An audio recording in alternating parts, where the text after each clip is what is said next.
মুহূর্তে বড় খবর, তৃণমূল নেতার দাদাগিরিতে অঙ্গনওয়াড়ি কেন্দ্রের তালা, শিশুদের শিক্ষা ও অন্ন কাড়লেন শাসক নেতা। আইসিডিএস কেন্দ্রের নতুন শিক্ষিকা নিয়োগ নিয়ে বিবাদ। আমি ডিটেলে জানবো আমাদের রিপোর্টার মহাদেবের কাছ থেকে। মহাদেব, ঠিক কি ঘটেছে, কেন অঙ্গনওয়াড়ি কেন্দ্রে তালা পড়লো? একদমই দেখো, যেটা অভিযোগ উঠছে যে এই অঙ্গনওয়াড়ি কেন্দ্রের নতুন শিক্ষিকা নিয়োগ করা হয়েছে, অর্থাৎ আগে যিনি ছিলেন শিক্ষিকা তার তিনি অবসরপ্রাপ্ত হন।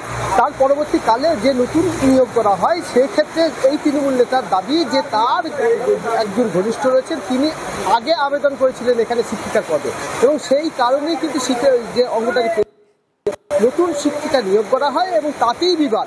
আর তারই কারণে কিন্তু তিনি তালা দিয়ে দেন এবং সেই অঙ্গনওয়াড়ি কেন্দ্রে, যেখানে প্রায় 100-এরও বেশি শিশু রয়েছে যারা পঠন পাঠন করতে পারছে না, অঙ্গনওয়াড়ি কেন্দ্রে শিক্ষিকা যেমন আসছেন তেমন রান্নার যিনি রয়েছেন তিনিও রান্না করতে আসছেন, কিন্তু কেউ কোনো কাজ করতে পারছেন না, এসে বসে থাকছেন। কিন্তু আমরা ছবিটা আরেকবার দেখাতে চাইবো, যে ছবিতে দেখা যাচ্ছে অঙ্গনওয়াড়ি কেন্দ্রে তালা পড়েছে। আমরা একটু দর্শকদের জানিয়ে রাখতে চাইবো, শিশুদের শিক্ষা ও অন্ন শাসক নেতা কাড়লেন। তার কারণ আইসিডিএস কেন্দ্রের নতুন শিক্ষিকা নিয়োগ নিয়ে বিবাদ হয়েছে।